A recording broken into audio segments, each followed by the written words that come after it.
اعوذ باللہ من الشیطان الرجیم بسم اللہ الرحمن الرحیم اللہم صلی علی سیدنا محمد وآلہ وإطراتہ بعدد کل ملوم لک استغفر اللہ الذی لا الہ الا هو الحی القیوم واتوب علیہ یا حی یا قیوم۔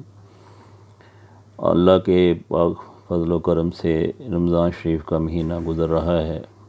اللہ یا بابرکت مہینہ ہمارے پاس اللہ کی نعمتوں کا مہینہ ہے اور رحمت و برکات کا مہینہ ہے۔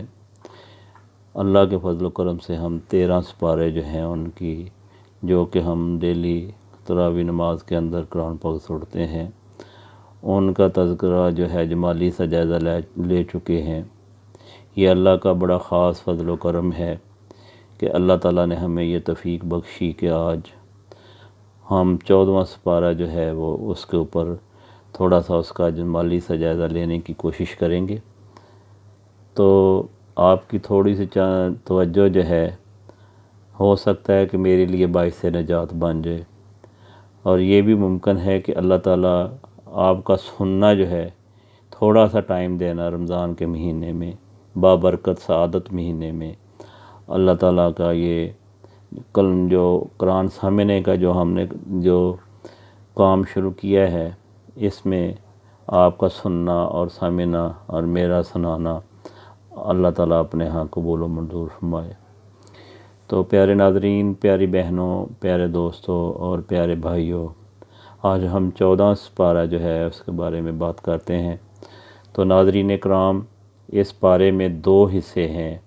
سورہ حجر مکمل ہوئی ہے، سورۃ نحل مکمل ہوئی ہے۔ اسی طرح سے سورہ حجر میں 4 باتیں جو ہیں وہ اللہ تعالیٰ نے کی ہیں۔ نمبر 1، کفار کی آرزو کے متعلق بتایا گیا ہے۔ اللہ تعالیٰ فرماتے ہیں کہ آخرت میں جب کفار کو مزے میں، مسلمانوں کو مزے میں اور خود کو عذاب میں دیکھیں گے تو قیامت کے دن وہ تمنا کریں گے کہ کاش ہم بھی مسلمان ہو جاتے۔ تو قرآن کریم کی حفاظت جو ہے، اللہ تعالیٰ نے قیامت تک کے لیے قیامت کی حفاظت کا ذمہ لیا ہے۔ یہ بھی نمبر 2 پہ اس پہ تذکرہ ہے۔ نمبر 3 جو ہے وہ انسان کی تخلیق جو ہے اس کا تذکرہ کیا گیا ہے کہ اللہ تعالیٰ نے انسان کو مٹی سے بنایا، فرشتوں کا مسجود بنایا۔ مردہ شیطان مردود ہوا، اس نے قیامت تک انسانوں کو گمراہ کرنے کی قسم کھائی۔ نمبر 4 جو ہے وہ تیسرا 3 قصے اس کے سورہ کے اندر بیان ہوئے ہیں۔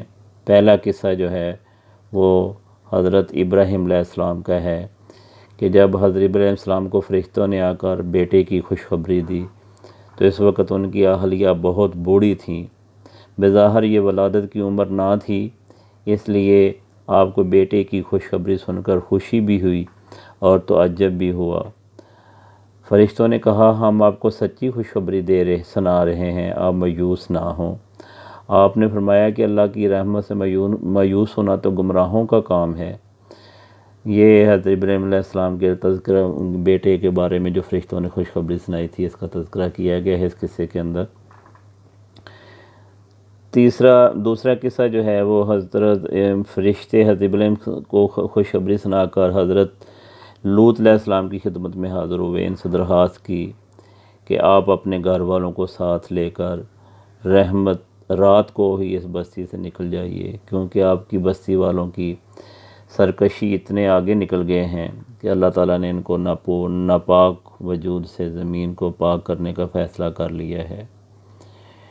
ناظرین کرام، ان لوگوں کی جو جڑ جو تھی وہ صبح ہوتے ہی کاٹ دی جائے گی۔ یہ اللہ پاک کے فرشتوں نے حضرت لوط علیہ السلام کو، حضرت لوط علیہ السلام کو یہ بتایا کہ وہ اپنے ساتھ گھر والوں کو ساتھ لے کر بستی سے نکل جائیے۔ تیسرا قصہ اصحاب الحجر کا بیان ہوا ہے، تو ان سے مراد قوم سمود ہے۔ یہ لوگ بھی ظلم اور زیادتی کی راہ پر چل نکلے تھے، اور بار بار سمجھانے کے باوجود شرک اور بت پرستی کو چھوڑنے کے لیے آمادہ نہیں ہو رہے تھے۔ انہوں نے مختلف معجزات دکھائے، انہیں مختلف معجزات دکھائے گئے، بالخصوص پہاڑی چٹان سے اونٹنی کی ولادت کا معجزہ، جو کہ حقیقت میں کئی معجزوں کا مجموعہ تھا۔ اونٹنی کا چٹان سے برآمد ہونا، نکلتی ہی اس کی ولادت کا قرب ہونا، ان کی جسامت کا غیر معمولی بڑا ہونا، اس سے بہت زیادہ دودھ کا حاصل ہونا، لیکن ان بدبختوں نے اس معجزے کی قدر نہ کی، اور بجائے اس کے کہ وہ اسے دیکھ کر ایمان قبول کر لیتے، انہوں نے اس اونٹنی کو ہلاک کر دیا۔ چنانچہ وادی ہجر والے بھی عذاب کی لپیٹ میں آ کر رہے۔ آگے سورۃ نحل کا تذکرہ ہے۔ اس کے اندر 5 باتیں اللہ تعالیٰ نے فرمائی ہیں۔ نمبر 1 توحید، نمبر 2 رسالت، نمبر 3 شہد کی مکھی کے بارے میں ہے۔ جامع آیات بیان ہوئی، اس کے اندر بیان کی گئی ہیں۔ حضرت ابراہیم علیہ السلام کی تعریف کا تذکرہ کیا گیا ہے۔ نمبر 1 توحید کا ذکر ہے۔ تو اللہ تعالیٰ نے زمین کو فرش اور آسمان کو چھت بنایا۔ انسان کو نطفے سے پیدا کیا، چوپائے پیدا کیے، جن میں مختلف منافع بھی ہیں اور اپنے مالک کے لیے فخر و کمال کا باعث بھی ہوتے ہیں۔ کھچر اور گھوڑے پیدا کیے، جو کہ بار برداری کے کام آتے ہیں۔ ان میں زینت اور رونق کا سامان جو ہے وہ میسر آتا ہے۔ وہی بارش برساتا ہے، پھر اس بارش سے جو ہے وہ حضرین کرام تھوڑا سا مسئلہ ہے ویڈیو بنانے کا، پہلی دفعہ ویڈیو میں تیار کر رہا ہوں۔ وہی بارش برساتا ہے، اس بارش سے زیتون، کھجور، انگور اور دوسرے بہت سے میوہ جات اور غلے وہی پیدا کرتا ہے۔ رات اور دن، سورج اور چاند اسی نے انسان کی خدمت میں لگا رکھا ہے۔ دریاؤں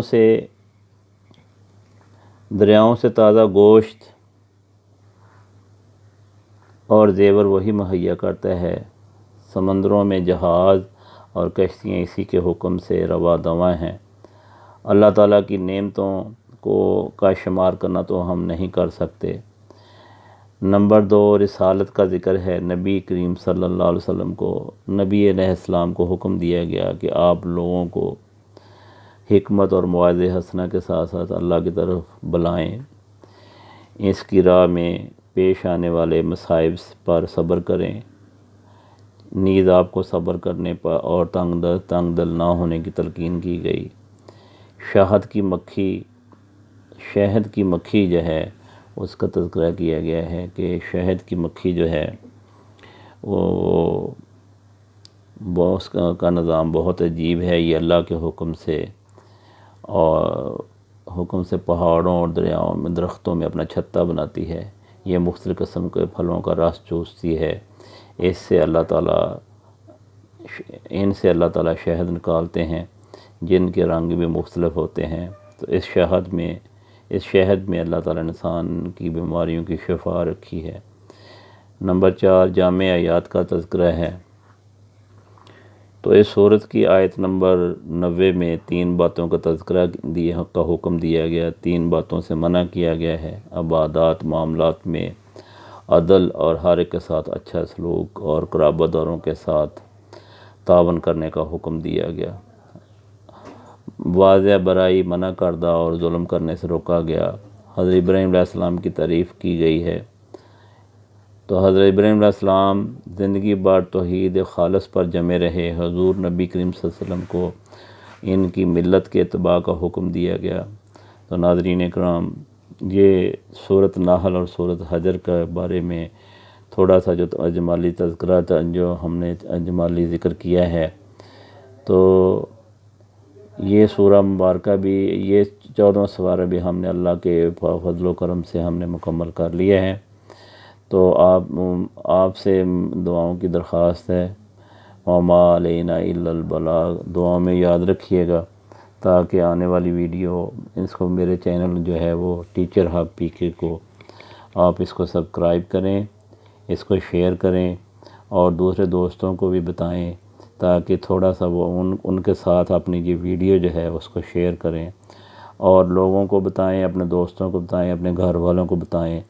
ہو سکتا ہے کہ آپ کی چھوٹی سی یہ کاوش آپ کے لیے ذریعہ نجات بن جائے۔ وما علینا الا البلاغ۔